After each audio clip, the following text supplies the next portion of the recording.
Good morning. It is 3:52 in the morning.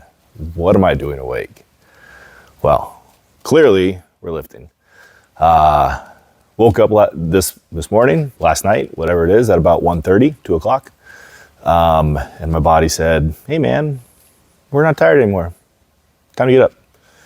So came in and trained. I got some stuff going on today at work that's going to sort of prevent a normal training schedule. So came in and trained, pulled 675, as you can see. Not the best day. And what I mean by that is that recently I pulled 725 in my briefs and then was just, story of my life, a few inches short of pulling 765 in my full gear, straps up, suit, all that kind of stuff. So only pulling 675 today, a little bit frustrating.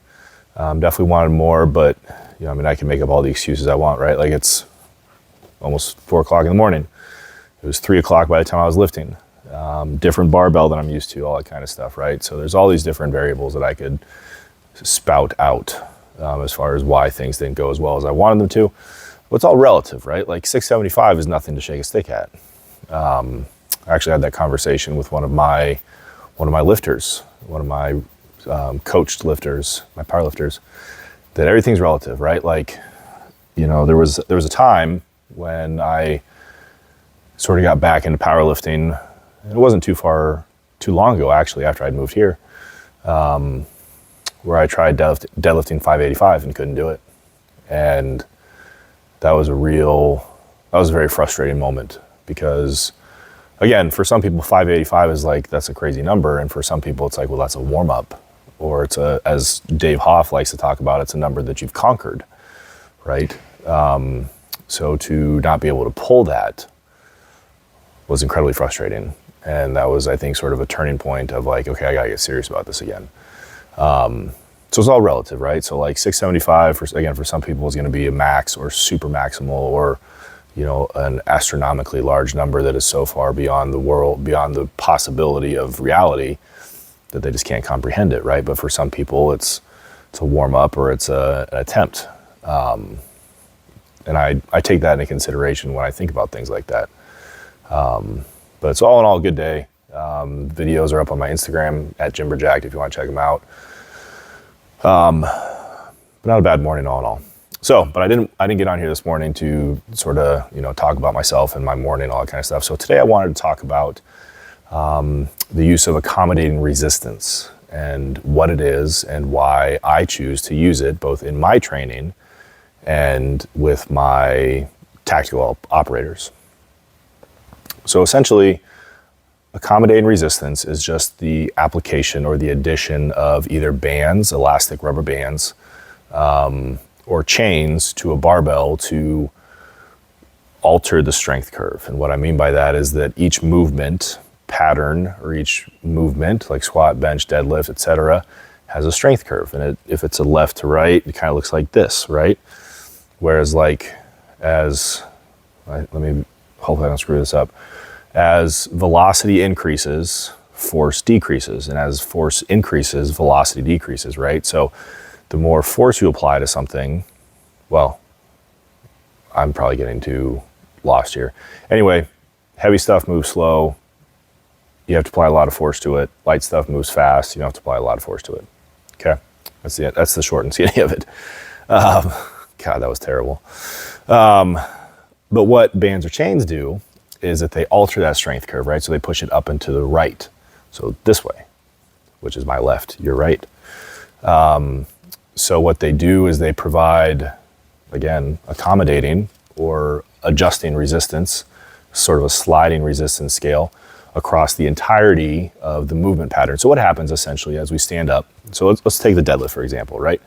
If I get down in my squat or my deadlift position in my sumo stance, I get all set up, all that kind of stuff, right? Like I am probably at my weakest and most compromised and mechanically most disadvantageous position at the very bottom, right? And that's because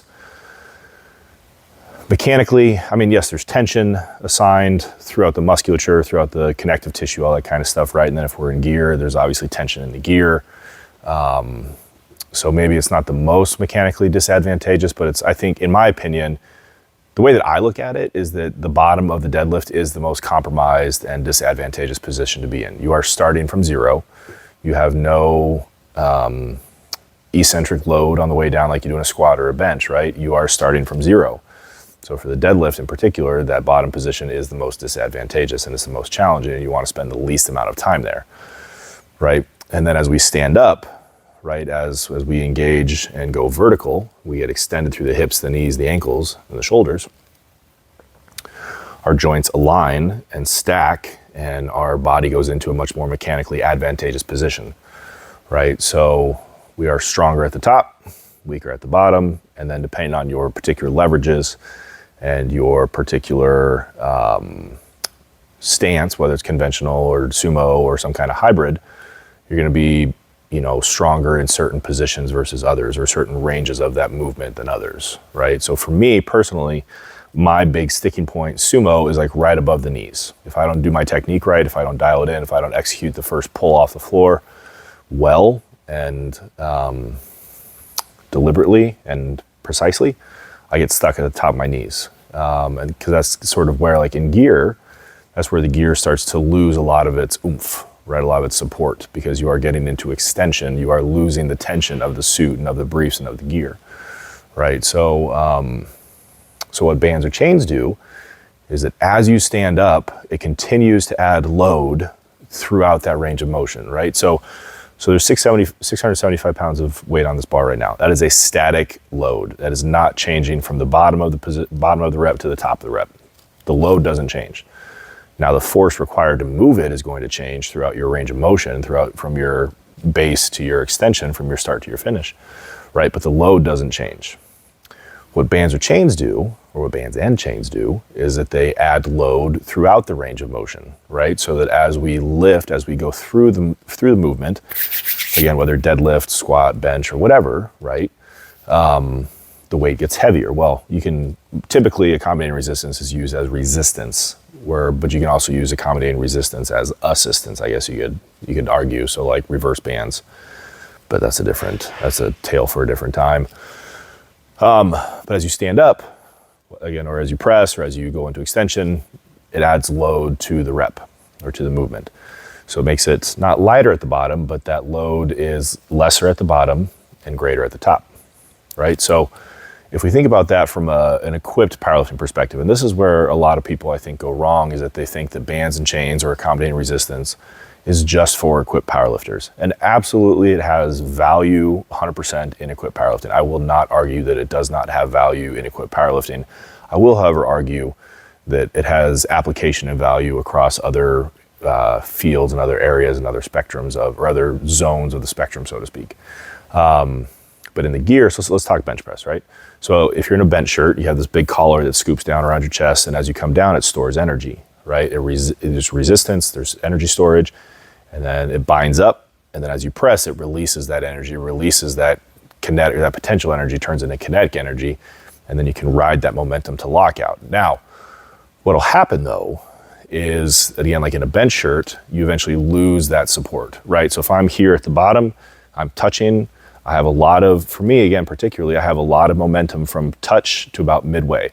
Now again, I have a messed up tricep, so that affects my lockout power, but most of the time you'll see guys in shirts struggle from here to here. It's that lockout, that flare in that lockout, so we can use bands or chains to add resistance to that movement pattern, so that in this particular range of motion, I guess you could say, this particular angle, this joint angle range, we get an overload. So our brain adapts, our body adapts, our connective tissue, our musculature adapts, and then our psyche adapts to having to apply additional force through that extra range of motion, or through that particular range of motion, in order to get the lockout. Right, same thing in the squat. When you're at the bottom, the load is lesser because the bands or the chains deload at the bottom. Then as you stand up, either chain loads or bands stretch, creating tension. Same thing in the deadlift. Right, so again, bands or chains, they add load throughout the range of motion, throughout the entirety of the movement. So it allows for overload and top end development, which again, I'm getting tangential because it's 4:02 in the morning right now. which in equipped powerlifting is very beneficial, right? Because like I just talked about with the deadlift, like as you stand up, the gear loses its support or loses its tension, right? So the way the gear works, whether it's a squat suit, deadlift suit, or a bench shirt, is through the process of deformation. That's how I view it, is that like if you're in a squat suit, you come down, the gear deforms and stretches, right? And then because of the nature of the fabric from which it's built, whether it's polyester or canvas, the gear deforms and then it wants to return to its natural shape, right? So gear is not elastic, but elasticity is the best, I think, analogy that you can use to describe it if you've never been in it, right? And so what's valuable with accommodating resistance in geared lifting is that as that suit or as that bench shirt reduces the amount of support and pop, which is the nomenclature, right? Reduces the amount of pop that you're getting out of it. You are teaching your body and you are training your body, again, both physiologically and psychologically, to produce additional force with less support, right? So again, lots of application in geared lifting, 100%. I will never argue that bands and chains are valuable for geared lifting or that they are predominantly used by geared lifters, because they absolutely are. However, in my opinion, bands and chains have a lot of value outside of gear lifting, because even if you're not, so basically what a squat suit or a deadlift suit or a bench shirt does is it mimics the stretch reflex action of a particular muscle group, right? So like if we're in a bench shirt, I come down, if I'm raw, right? Not in a bench shirt. If I'm raw, come down, my triceps extend, my triceps stretch, right? They store energy, my pecs stretch, they store energy, and then when I press, that energy is released, right? Same sort of like elastic idea or elastic analogy, right? Maybe not exactly 100% accurate, but at least accurate enough to get the point across. So, okay. Again, 4:05 in the morning. So when you wear gear, right, basically what it does is it mimics or it multiplies. I think that's a better way of looking at it, is it multiplies that action, that mechanism of action, right?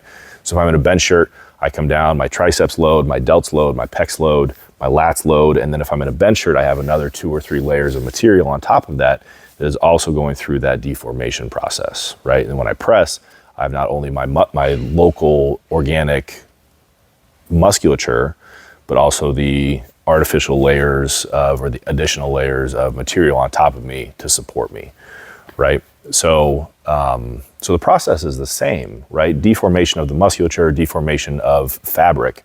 It's the same concept, probably not the same mechanism of action, right? Like a muscle doesn't operate the same way as fabric does, but you can think about it in that concept, right? Like it's just a simple analogy. That's all we're looking for right now, is just an analogy. So like with a raw squat, a raw bench, or a raw deadlift, there could be potentially less application for bands or chains in a raw movement as compared to a geared movement. But I still think they have a lot of value, because you are teaching the body, teaching the lifter or the athlete how to overload, or how to strain through overload at the weakest point of their lift, right? So if we're benching versus bands or benching versus chains, typically we're very strong from the chest to about midpoint. Unless you got super strong triceps, we're typically weaker from about midpoint to lockout. So we teach our body to be aggressive and be intentional and deliberate through those ranges of motion, right? And then another point of value or of added value for accommodating resistance is the idea of, one, overspeed eccentrics, which I'll talk about next, as well as the capacity to continue to produce force and accelerate through the entirety of the range of motion, right? So let's talk about overspeed eccentrics first. So overspeed eccentric, the way that I learned about it was through Westside and Louis Simmons. So basically the idea is that, if we come down, let's just call it 1 meter per second. Okay, I'm not a science nerd. I don't know gravity, blah, blah, blah, blah, blah.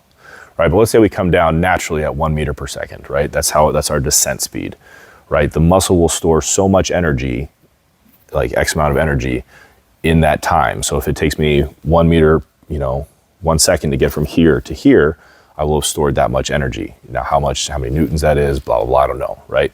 How much force that is, I don't know, right? But think about it this way, right? So deformation and overspeed eccentric. So if I have a basketball and I drop it from this height, typically what's going to happen is it's going to come down, it's going to hit the floor, and then if you look at it in slow motion, it deforms and then it rebounds, and that's how we get that, or it deforms and then reforms, that's how we get that rebound effect, right? So the energy in is equivalent to the energy out, right? And so what happens with overspeed eccentrics, especially for something like a box squat, okay, that's why I think where the overspeed eccentrics have a lot of value is in a box squat. The bands or chains are, chains don't actively pull you down, but they weigh you down, whereas bands are actively trying to pull you down. So the way I see it is that chains are passive load, like a static, isolated load. They're not active in their movement. They're not trying to return to their natural shape, whereas a band, because of its elastic nature, wants to return to its natural shape. So an overspeed eccentric is essentially where, through the use of external accommodating resistance, you move down, you go into an eccentric movement faster than gravity naturally would pull you. So again, if I drop a ball from here, boom, bounces back up to here, because it has the amount of energy going in is the same as the amount of energy going out. If I throw a ball, right, that's an overspeed eccentric. I have more force going down than the natural speed of gravity, and then therefore I have more force coming back out. So the ball is going to go higher. That's why when you do a bouncy ball, you see kids spiking the bouncy ball and it goes super high because it has that much force going down and it has that much force going back up. And then you have like the material composition, qualities, characteristics, traits, all that kind of stuff too, right? So there's overspeed eccentrics, which are very valuable because it teaches a lifter how to move quickly and then how to utilize stored potential energy and convert that into kinetic energy, right? So if I have bands on my squat bar, I come down quickly, I hit the box, I have X amount of energy stored up, and then I can apply that same amount of force on the way back up, okay? So very valuable for teaching how to continue to produce, how to utilize stored force or built up force and then apply it appropriately through a range of motion. And then additionally, bands or chains allow for continued or consistent acceleration through a range of motion, right? So let's think about a body. Like if I'm standing, right? If I squat down and stand back up, eventually my body has to decelerate, slow down, or I will go ballistic and leave the floor, right? And that's why you see when people deadlift or squat or bench, the bar slows down because one, we're running out of essentially stored energy. We're running out of muscle tension, right? And our joints are getting stacked, right? So we're at the end of our extension, so there's less opportunity for acceleration. But also if we accelerate so hard, either our body is going to go ballistic and leave the bench, or the bar is going to go ballistic and leave our hands or our shoulders or whatever, right? So what bands or chains do is allow you to produce continued acceleration, produce consistent and continued force through the entire range of motion with minimal opportunity for deceleration, right? You're still going to decelerate, right? But how much you decelerate is going to be much less than how much you would decelerate if you didn't have bands or chains. Now, that level of deceleration, or that level of that deceleration mitigation, so to speak, is dependent upon the tension of the band or the weight of the chain, right? So again, bands are elastic, they stretch, and they want to return to their natural shape, so they are more active in their efforts to pull you down and their resistance to your movement, whereas chains are just a static hanging load. Now, chains will obviously deload as you come down, meaning as you lower the bar, chains will pile up, the load decreases, and as you press, the links come off the floor, and you get a greater load at the top, whereas bands, there's constant, it's constant tension, it's not consistent tension. There's constant tension through the range of motion, so at the bottom, there's still tension, whereas with chains, there might not be any load, right? So with bands, there's still tension, and then as you stand up or as you go into extension, as that band stretches, you get additional resistance and additional tension and then additional theoretical poundages. So in my opinion, for like acceleration or velocity training, so like speed work, like dynamic effort, squats or deadlifts or bench, bands are a superior method than chains because of their desire or their intent to return to their natural shape, and then their elastic nature of deceleration mitigation. Now, chains can still decelerate or mitigate deceleration, but not as effectively because chains are, again, a static load. So if I go super fast, that chain might come off the floor, right? And then all of a sudden I've lost my accommodating resistance, my stability, my mitigation properties, my mitigation mechanism. Whereas with bands aren't going to leave the bar, right? Now I can go faster than the bands are able to resist me, right? So the way that I think about it is beating the band, right? So if I have double reds on a bench press, if I have just an empty bar, I'm going to be able to beat that band. So I'm going to be able to lock out before that band says no and kicks me back down into flexion or into the bottom position.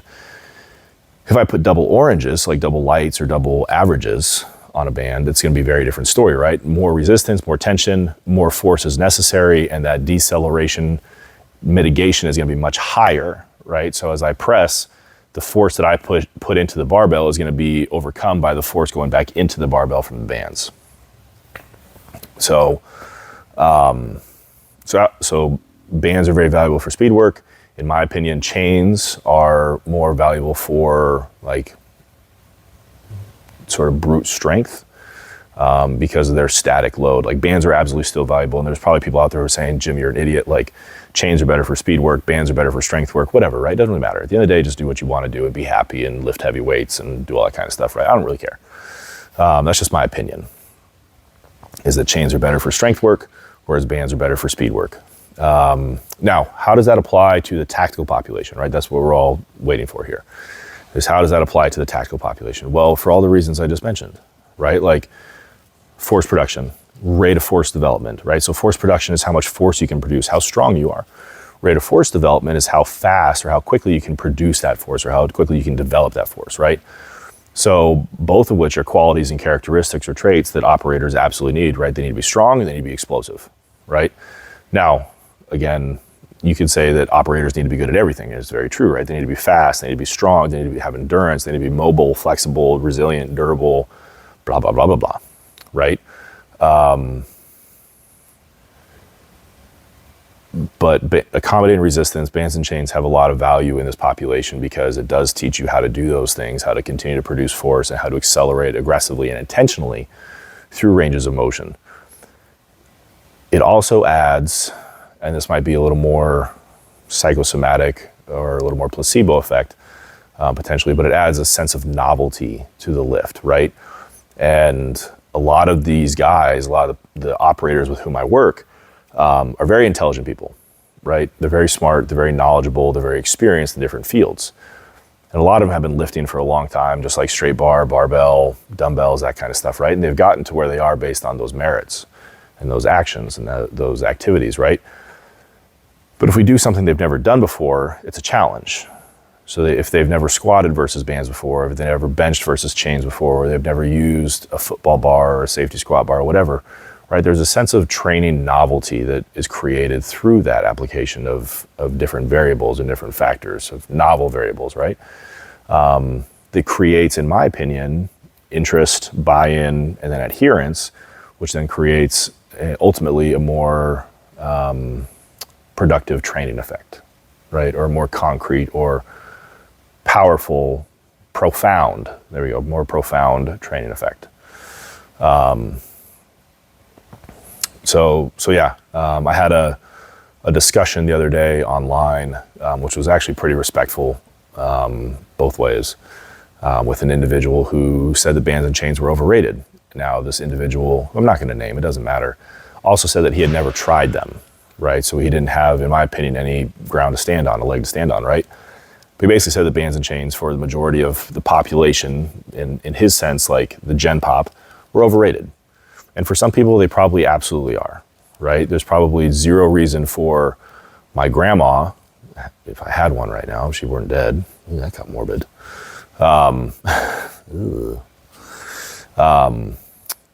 There's probably no reason for, like, let's say a geriatric patient coming out of PT rehab to put bands or chains on a barbell, right? Now, they can still use bands or chains because for the same reason that we've talked about, like at the bottom of the position or at the bottom of the rep, there's less tension. Where we are mechanically strongest, there's more tension, there's more weight, there's more resistance. So it's teaching you how to get stronger through that range of motion and putting you in positions where you are safer. So like, let's go back to my grandma, my dead grandma, right? If we're doing shoulder raises, so I can pick up a can off the counter and put it in the shelf, I'm doing a front a front shoulder raise, right? If I have 5 pounds down here at the bottom of the rep, but I'm not able to produce 5 pounds of force to get that can, it must be a big can, right, to weigh 5 pounds, to get that can off the counter, I'm gonna hurt myself, right? I'm gonna tear a muscle, I'm gonna tear some connective tissue, or I'm gonna hurt a bone or a joint, right? If I use a band to simulate that motion or to train that range of motion, I have less tension at the bottom, so maybe I only have 1 pound of tension or 1 pound of resistance at the bottom, but at the top I have 5 or more. So I'm teaching my body how to be strong through that range of motion while still developing strength in that bottom end, right? So that's not to say that we want to be weak here and strong here, right? But it's a safer opportunity, or it's an opportunity for safer, more effective and efficient training and less injury-prone training than potentially just like straight weight or a static load across a full range of motion, right? Because 5 pounds here is 5 pounds here. Now, but the amount of force necessary to produce 5 pounds here or lift 5 pounds here versus here might be different. But again, if we use a band, we can get lighter resistance at the bottom, greater resistance at the top, so we are strong through our range of motion. So for some people, bands and chains are probably absolutely overrated and unnecessary, right? Geriatric PT rehab patients, novice trainees probably don't need bands or chains. But for some people, they're absolutely invaluable. I think operators, the tactical population, whether it's operators, police, first responders, whatever it is, can benefit greatly from the application of accommodating resistance because of that load mitigation, right? So, let's talk about operators. Chronic lower back pain, hips, knees, and ankles, all jacked up all the time from jumping out of planes, helicopters, rucking, etc. If I can get an athlete, an athlete or an operator, if I can get him or her strong in that bottom position while reducing the amount of load, the amount of trauma essentially being experienced in that joint area, the musculature, systemically, I'm all for it, right? And that's not to say that we need to do nothing but band or chain only training with no static weight, right? But there's a lot of value to bands and chains in the tactical population because of that load decrease or that load mitigation or that load modification. So yeah, for some people, overrated. For everybody else, powerlifters, strongman, probably even Olympic lifters at some point. I've tried banded cleans. I would not do them. I would never prescribe them. I know Louis Simmons talked about doing banded cleans with athletes, and I think there's logic to his rationale. But I don't think that they're an exercise that the majority of the population, even Olympic lifters, could execute. So yeah, accommodating resistance, bands and chains, use it, don't use it, I don't care. But just know that if you're not using it, if you are intentionally not using it because you don't understand it, you are intentionally limiting your opportunities for growth, development, and you are truncating the number of tools in your toolbox. So if you have any questions, hit me up here on YouTube or on Instagram at Jimberjacked, or at Hammer Strength and Conditioning. Check out my ammonia, Hammer Ammonia Inhalants. And as always, do not waste the pain.